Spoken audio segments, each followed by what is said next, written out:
Welcome to the first class. आज हम लोग पढ़ेंगे वेक्टर एंड स्केलर। इससे पहले भी दो छोटे छोटे चैप्टर है। I never give importance to दो chapters, that will taken care due course of. ठीक है, आगे जब करेंगे तो इसमें कर देंगे वेक्टर एंड स्केलर। तो इतना तो मालूम होगा what is a vector quantity. What is a vector quantity आप लोग क्लास 10 करके आए हो तो थोड़ा थोड़ा तो जानते हो, नहीं? चलिए बोलिए, आप अगर जानते हो तो बोलो क्या है। Vector quantity is dependent on magnitude and direction. हाँ, any other definition you would like to give, Ayushman? What you mean by a vector quantity?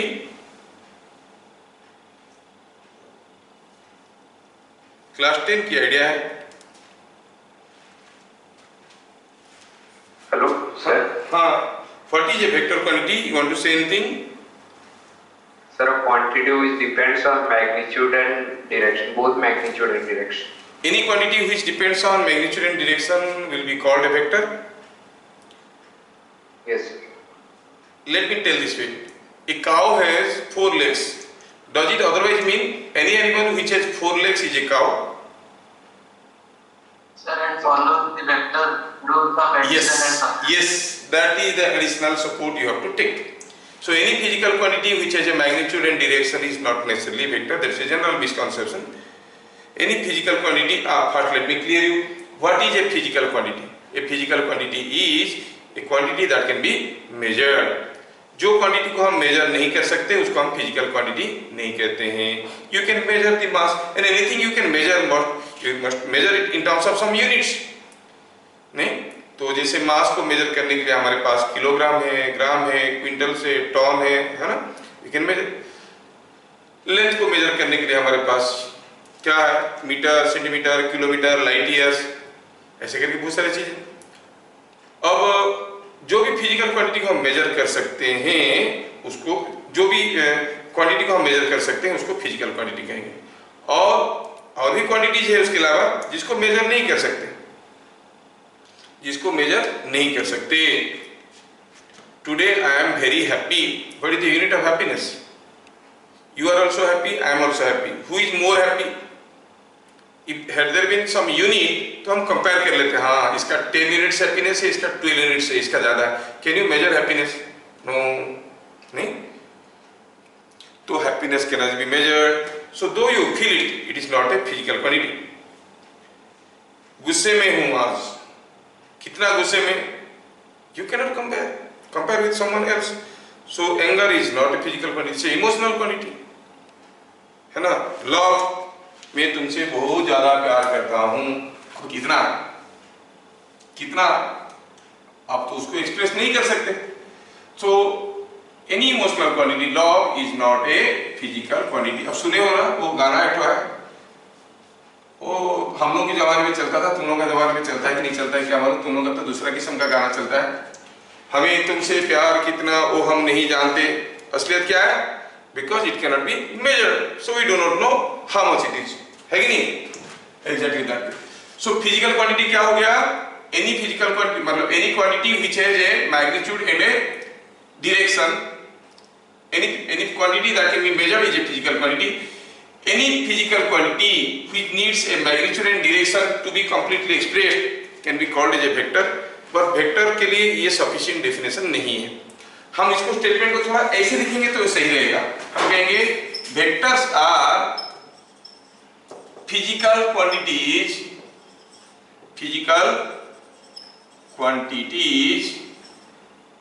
Having magnitude and direction.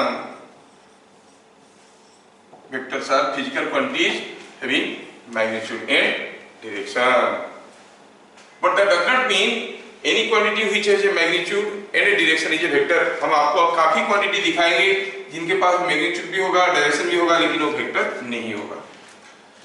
So this is not the proper definition for vectors. Vector के पास magnitude और direction होते हैं, ये कहना सही है। A cow has 4 legs, it is correct, but any animal having 4 legs is a cow is wrong. If I write any physical quantity which has a magnitude and a direction is called a vector, statement will be wrong. मैं बार बार इस चीज को emphasise इसलिए दे रहा हूँ क्योंकि काफी entrances में ये भी आ चुका है. So vectors are physical quantities having magnitude and direction. Okay. अब any physical quantity which has a magnitude and direction is not necessarily a vector. You must reveal from this that any physical quantity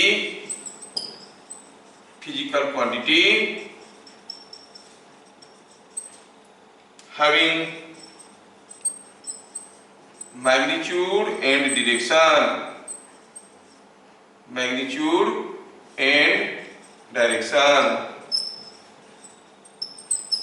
is not necessarily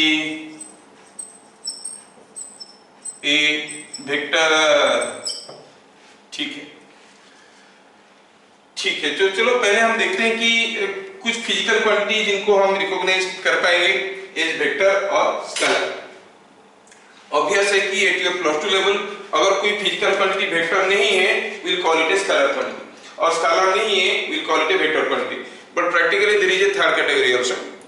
A physical quantity may not be a vector, may not be a scalar, it is called a tensor. ठीक है, लेकिन वो plus 2 syllabus में included नहीं है.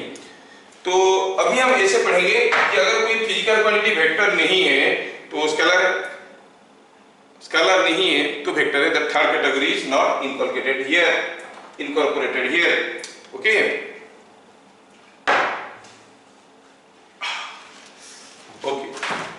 तो ये हो गया. तो ठीक है, अब अगर हम कुछ फिजिकल क्वांटिटीज को लिखेंगे पॉइंट नंबर 2 में, अगर हम एग्जाम्पल में लिखना चाहेंगे तो वेक्टर और स्केलर का एग्जाम्पल लिखना चाहेंगे तो शायद आप लोग काफी चीज बता पाओगे. क्या आप बता सकते हो कि mass will be a vector quantity और scalar quantity? Does it really need a direction?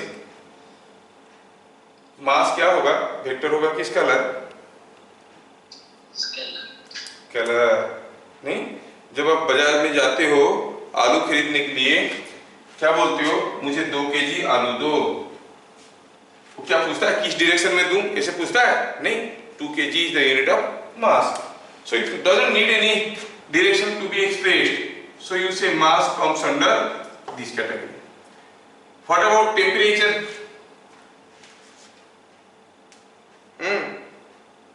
Temperature क्या होगा जीवेश?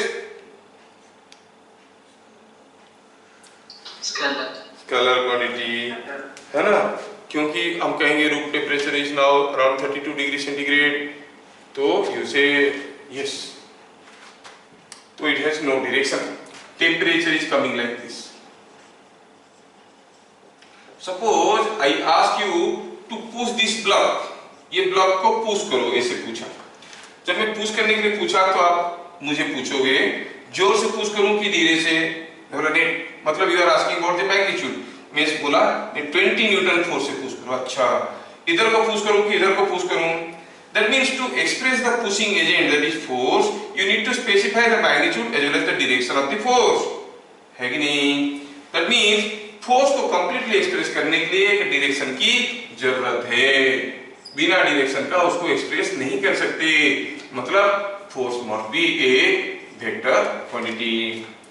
क्या आप बोल सकते हो और 2 एग्जांपल वेक्टर का?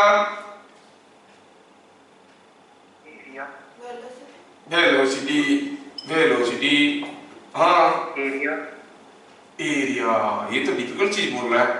अब डिफिकल्ट चीज है तो थोड़ा देर में बोलेंगे. ठीक है, you are telling correctly. Velocity, acceleration, और स्केलर क्वांटिटीज में भी तो काफी चीज आ रहा है. Volume of a body, speed is also a scalar quantity, but you must be able to distinguish between velocity and speed. I say a car is moving with 20 meter per second. I'm talking about speed or velocity? I'm talking about speed. I didn't specify any direction.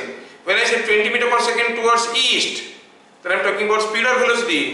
Then it is velocity. A speed associated with a direction can be categorized as a velocity.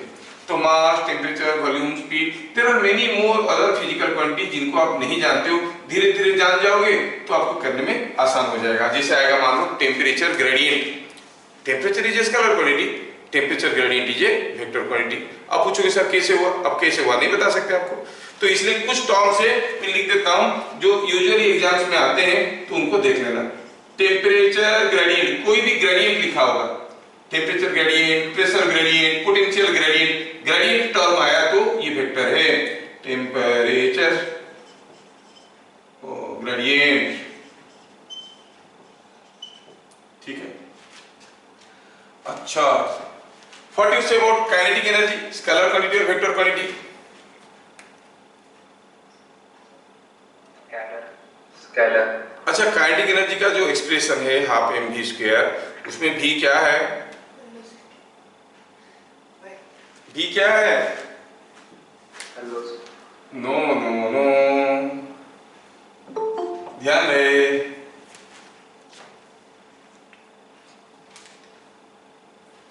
ध्यान रहे, it's not velocity, it is speed, ठीक है। कोई vector का square निकालने की तरीका आज तक नहीं निकला है, दैट इज स्पीड ओनली।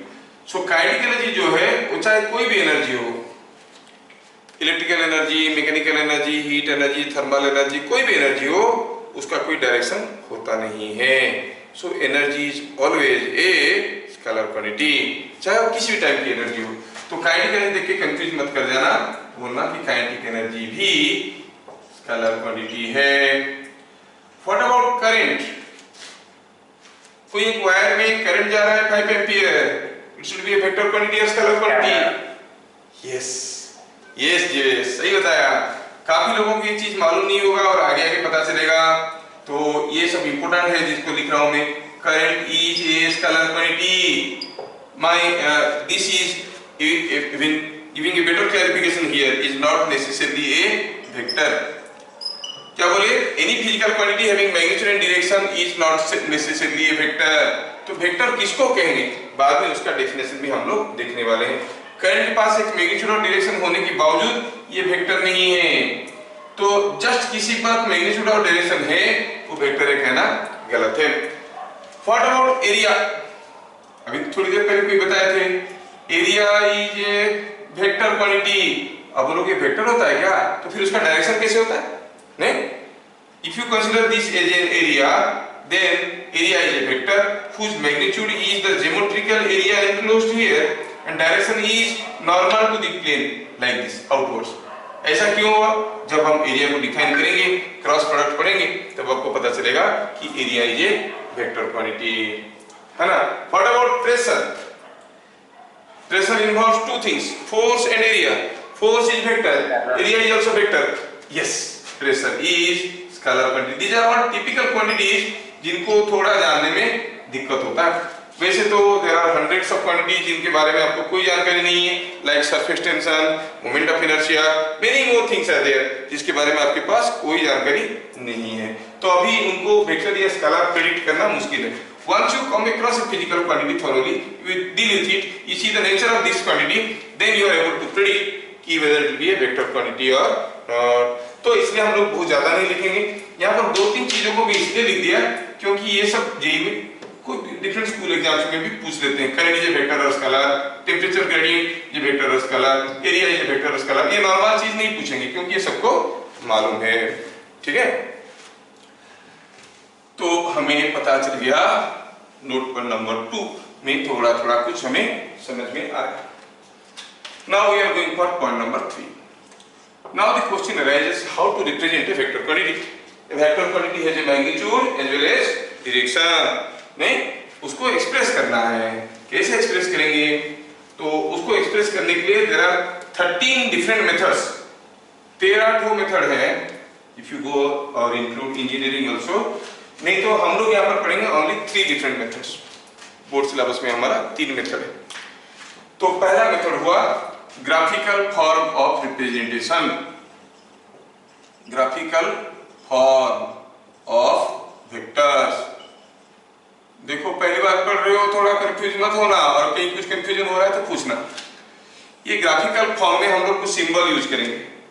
अगर हमें लिखना होगा वेक्टर एफ तो हम ऐसे नहीं लिखेंगे, लिखेंगे ऐसे, चाहे वेक्टर का डायरेक्शन किसी भी डायरेक्शन में हो। मान लो कि कोई वेक्टर ऐसा है तो इसको ऐसे देंगे, कोई वेक्टर ऐसा है तो इसको ऐसे देंगे, ये नहीं, वेक्टर का डायरेक्शन किसी भी डायरेक्शन में हो, this is what is the symbol, the arrow mark has to be like this. अगर हमें लिखना है vector F, instead of writing vector F literally I write the symbol F with a small arrow mark at the head. दूसरा, अगर हमें लिखना है magnitude of vector F तो उसको कैसे लिखेंगे, इसको ऐसे लिखेंगे, वेक्टर एफ का मैग्नीट्यूड मॉडुलस साइन। मैंने dictate you magnitude of vector F is equal to 10। आपको इतना लंबा लिखने की जरूरत नहीं, सीधा लिखो दिस इज इक्वल टू 10। समझ में आया? This term is to be read as magnitude of vector F. समझ में आया? कोई बड़ी चीज तो है नहीं। खैर समझ में आया कि नहीं आया जानने के लिए मैं लिखना चाहता हूं कि सपोज हम कहेंगे sum of magnitude of two vectors, sum of magnitudes of two vectors A and B is equal to magnitude of their sum। इतना लंबा स्टेटमेंट लिखा हूं जिसको मैं यूजिंग दिस सिंबल्स लिखना चाहूंगा, तो कैसे लिखूंगा? Sum of magnitudes of two vectors A and B, मतलब sum of magnitude of A and B, magnitude of A and B का sum. Are you getting? This is what is sum of magnitude of A and B, है कि नहीं? Is equal to magnitude of their sum, पहले उनका सम निकालिए, उसका magnitude निकालिए। That means this entire thing can be symbolically written like this. Are you getting? क्या पकड़ में आ रहा है कि ऊपर से जा रहा है?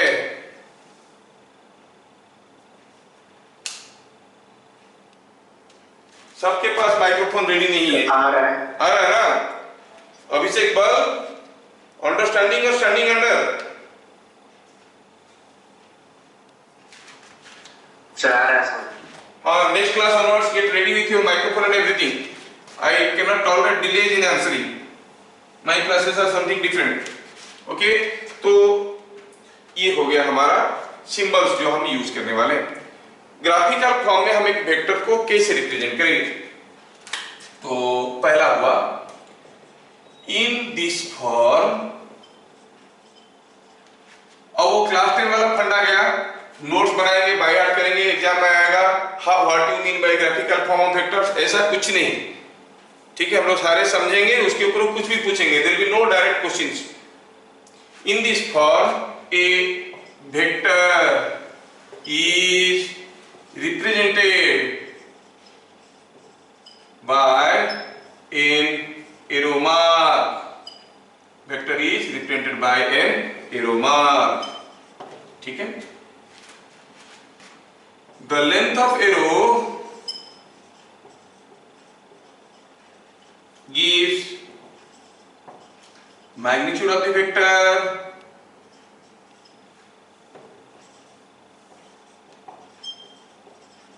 and arrowhead gives direction of vector। क्या बोल रहा है? कोई भी एक वेक्टर को हम यहाँ पे ऐसे रिप्रेजेंट करते हैं, जैसे हम कहेंगे कि suppose F is a force of, F is a vector, force of 10 Newton in direction of north east. तो हमें क्या करना है? इतना लंबा नहीं लिखना है, we have to draw a vector, draw the vector by means of an arrow mark north east. तो क्या करना है? I have to draw an arrow mark representing the vector. What will be the length of the arrow mark? It will be 10 units in your graph paper. अब graph paper में draw कर रहे हो, कितना लंबा खींचोगे? 10 units. So suppose you take 1 unit is equal to 1 newton, तो फिर 10 यूनिट्स। अगर आप लिखोगे 1 unit is equal to 2 newton, तो 5 units, depending upon whatever is the standard you are taking. तो ग्राफ पेपर पे आपको एक एरो मार्क ड्रॉ करना है, कितना लंबा, 10 यूनिट्स का। किस डायरेक्शन में करना है, in the direction of north east. Yes, it is understood. तो instead of writing all this, if you write like this, you can clearly say vector F is a vector of 10 Newton in the direction of northeast. You need not write all these things. अब लोग sir ये तो बहुत artistic लग रहा है, scientific कुछ तो लग नहीं रहा है। अरे नहीं नहीं नहीं, देखोगे कैसे न्यूमेरिकल बनेगा जब इसमें से बनेगा। कितने बड़े बड़े न्यूमेरिकल चुटकी में बन जाएंगे if you understand A vector in this form. ठीक है, बड़ा इंटरेस्टिंग है। मुझे तो ये ग्राफिकल फॉर्म सबसे बढ़िया लगता है, और इसमें क्या होता है कि थोड़ा सा दिमाग लगता है और न्यूमेरिकल आप मेंटल मैथ की तरह खत्म कर लोगे। जो दूसरे मेथड से प्रेजेंटेशन का, वो मैथमेटिकल जॉगलरीज है, आपको बहुत सारा लिखना पड़ेगा, दिमाग एकदम नहीं लगाना है, आंसर निकल जाएगा। समझ में आ रहा है? बिना दिमाग लगा के भी उसमें आंसर निकल जाएगा। इसमें थोड़ा सा दिमाग लगाओ, if you can properly draw the vectors you can see the answers. तो क्या पता चला, इन this form a vector is represented by an arrow mark, the length of arrow gives the magnitude of the vector. यही चीज आपको बढ़िया से समझ में आया कि नहीं आया जानने के लिए I would like to give you an example. हम एक एग्जाम्पल देंगे और कहेंगे suppose V1, vector V1, velocity of 6 metre per second towards east. Suppose V2, velocity of 10 meter per second towards southwest. V3, velocity of 8 meter per second towards 30 degree north of west. ऐसे करके दिया। So these are all given in literal form and we want to write them in graphical form, मतलब we want to write them all in terms of arrow marks like this. यहाँ तक सब कुछ समझ में आ गया है? किसी को कुछ पूछना है तो you can ask or I'll proceed. Graphical form में किसी वेक्टर एफ लिखना है तो ये सिंबल यूज करते हैं, मैग्नीट्यूड ऑफ वेक्टर एफ लिखना है तो ये सिंबल यूज करते हैं, और how you represent the vector, you represent the vector in terms of an arrow mark so that the length of the arrow mark gives you the magnitude of the vector and the arrow head indicates the direction. It's the direction of the vector. Fine. अब ये सारा vector को मुझे draw करना है। ठीक है, ठीक है। तो पहले मुझे ग्राफ पेपर में जाना पड़ेगा। ग्राफ पेपर में जाके मुझे ड्रॉ करना है क्या, ईस्ट वेस्ट नॉर्थ साउथ। ठीक है ना। अच्छा, यहाँ पर अगर इंडिया में बनाएंगे, हमारा कलकत्ता कहाँ पे होगा बताओ? नॉर्थ में कि साउथ में, वेस्ट में कि ईस्ट में, कहाँ पे होगा? ईस्ट में होगा। यस, लेकिन क्यों इसको वेस्ट बंगाल बोल रहे मेरे को समझ में नहीं आया, जबकि वो ईस्ट में है। वेस्ट बंगाल क्यों बोलते हैं इसको? सर क्योंकि पहले वो ये बांग्लादेश ईस्ट पाकिस्तान था तो उसके वेस्ट में था। You are correct. West Bengal का मतलब हुआ it is west to Bengal. Bengal इधर है, बंगाल का वेस्ट है, हमारा ईस्ट है। जब अंग्रेज इधर से आए थे हम उनको क्या बोलते थे? ईस्ट इंडिया कंपनी, है कि नहीं? इधर से आए थे कलकत्ता से, हम उसको ईस्ट इंडिया कंपनी बोलते थे। Anyway, now here it is east, here is north, west, south, you got it. V1 is a velocity of 6 metre per second towards east. चलिए ड्रॉ करते हैं, कितना आसान है, जस्ट एक एरो मार्क ड्रॉ करना है, किधर को? टुवर्ड्स ईस्ट करना है। कितना लंबा? 6 यूनिट्स। और ये हो गया V1। कितना सिंपल है, इधर लिख दो 6, इधर लिख दो 6, तो हो गया V1। V2 velocity of 10 meter per second towards south west. South west मतलब दोनों का बीचों बीच। कितना? 10 यूनिट्स। थोड़ा ऐसे बीचों बीच रहेगा, मतलब 45 डिग्री रहेगा। हाँ, ये हो गया V2। कितना सिंपल है ना। V3 velocity of 8 metre per second towards 30 degree north of west. थोड़ा ध्यान से देखना, 30 degree north of west, west का नॉर्थ की तरफ 30 डिग्री। This is west, this is north of west, this is south of west, this is north of west, this is south of west. North of west 30 degree towards north of west, west का north की तरफ 30 degree, so you have to go for a vector like this making 30 degree with west towards north. कितना length? 8 metre per second. You write 8 and call it V3, है ना। देखो क्या सारा vector आपको समझ में आ गया? सारा आया समझ में? Yes sir. यस आया। Yes, sir. तो मैं अभी देखना चाहता हूं कि आप में से सबसे ज्यादा किसको समझ में आया, कौन सबसे पहले बताएगा what is this vector. I want to get a new vector, call it V4, this angle is 10 degree and I say magnitude is say 9। क्या मुझे कोई बताएगा what is V4? It is velocity of 9 meter per second towards, अब आगे की चीज आपको बताना, towards 10 degree east of north. 10 degree east of north की north of east. East of north. 10 degree east of north, north का east की तरफ 10 degree, 10 degree north of east मतलब ईस्ट का नॉर्थ की तरफ 10 डिग्री। हाँ तो इट इज क्लियर दिस, जो भी बताया एकदम बढ़िया बताया।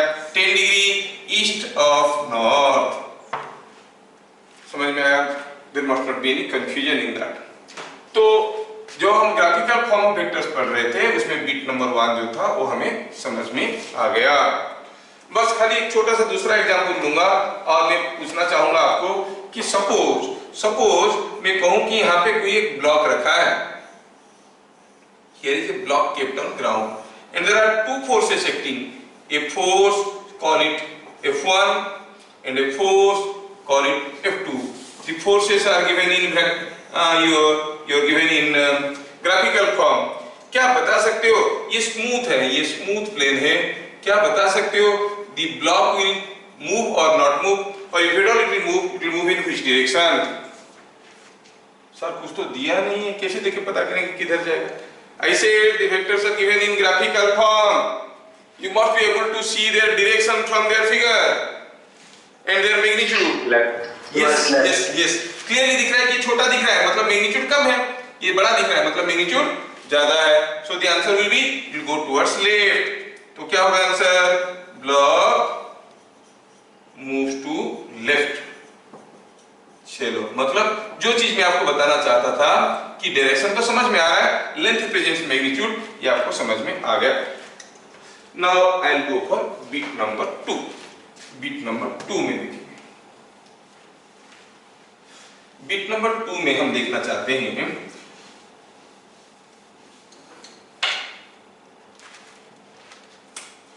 बिट नंबर 2 में देखेंगे, सपोज हमें कोई एक वेक्टर दिया गया है ऐसा, suppose this is what is a vector F vector ऐसा है, ठीक है। अगर मैं चाहता हूं ड्रॉ करने के लिए 2f, ठीक है। Before that I like to say suppose ये वेक्टर f है। अब ये वेक्टर f का ये है टेल, ये है head.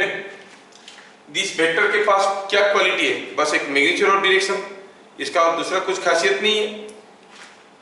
If two vectors are having same magnitude and same direction, will be called same vectors. Vector के पास तो दो ही चीज है, मैग्नीट्यूड एंड डायरेक्शन, है क्या? कोई तीसरा चीज तो है ही नहीं। तो अगर हमारे पास दो अलग अलग वेक्टर है, दो वेक्टर दिया गया, दोनों का मैग्नीट्यूड बराबर है, डायरेक्शन बराबर है, तो हम कहेंगे दे आर सेम वेक्टर्स और इक्वल वेक्टर्स। अब सोचो अगर मैं ये वेक्टर को, इसका हेड को मैं कुछ डिस्प्लेस कर देता हूं, I displace it like this, tail को भी उतना ही डिस्प्लेस कर देता हूं, ये जितना किया ये उतना ही किया, तो अब ये वेक्टर ऐसा पोजीशन में आ गया। What you will say? The vector remain same और चेंज। क्या वेक्टर का मैग्नीट्यूड में कोई बदलाव आया? नहीं। डायरेक्शन? नहीं डायरेक्शन में भी बदलाव नहीं आया, तो हम कहेंगे वेक्टर इज सेम। तो इसका मतलब हुआ when the head and tail of a vector are given equal displacements, the vector does not change. तो क्या कंक्लूजन मिला? when head and tail are given equal displacement, the vector does not change. हाँ, कोई बड़ी चीज तो है नहीं। अच्छा, बीट नंबर 3।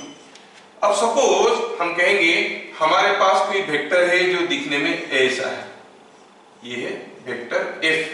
अगर हमें कहा गया ड्रॉ करो वेक्टर 2f, 2f मतलब इसका डबल साइज का मतलब डायरेक्शन तो वही रहेगा, मैग्नीट्यूड डबल हो जाएगा and will call it 2f, है कि नहीं? अगर ये f हुआ तो ये 2f हुआ। अगर हम कहेंगे ड्रॉ करो -f, तो कैसे करो? -f और -f मतलब सेम होगा, ऑपोजिट डायरेक्शन में होगा, will call it like this is vector -f, है कि नहीं?